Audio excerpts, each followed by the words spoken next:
Most people know plants need light to grow. What many people may not know is that a variety of light can help plants grow in different ways, depending on what time in the growth phase exposure occurs. Being exposed to ultraviolet light for a long period of time has harmful effects on humans. Likewise, exposure for a long time to this type of light will damage the plants you are growing. Plants raised without exposure to UV light exhibit enhanced growth but possess weaker natural defense mechanisms.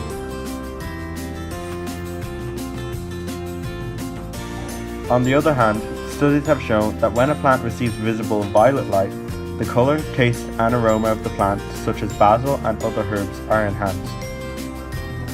Additionally, the plant's antioxidants are able to perform their functions more efficiently, which prevents the cells in the plant from being damaged. Blue light is one of the most essential for the development of a plant.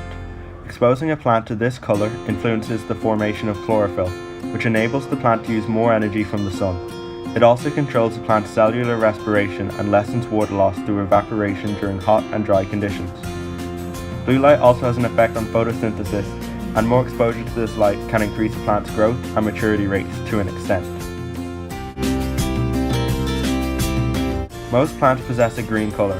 This is due to the fact that they absorb all the primary colors in the light spectrum, but reflect the green one. As such, only the green light is bounced back to our eyes. The effects of green light can vary from plant to plant, with some studies indicating it leads to an increase in the production of chlorophyll. Exposure to red light is another crucial factor which contributes to the optimal development of a plant. Individually, red light won't have a major effect on a plant, but when combined with blue light, it makes the plant yield better results when flowering.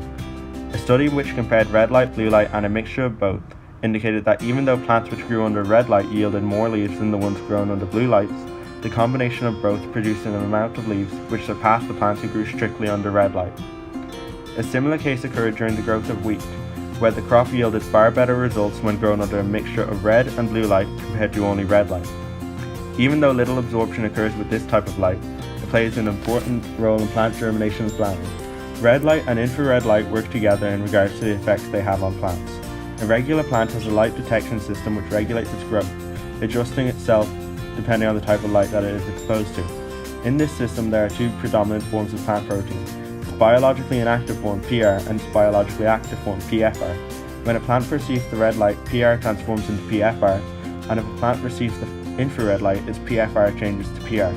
Yet thanks to infrared light, its phytochrome conversion is sped up, making it go into a night state quicker and requiring less time in the darkness.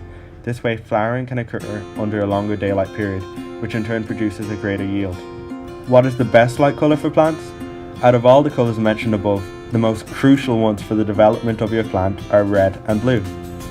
For the most optimal growth of a plant, it is better to be exposed to a combination of red light and blue light. Adding or removing the other light colors will vary the appearance and texture of the plant you are growing and will cause your plant to grow with varying characteristics.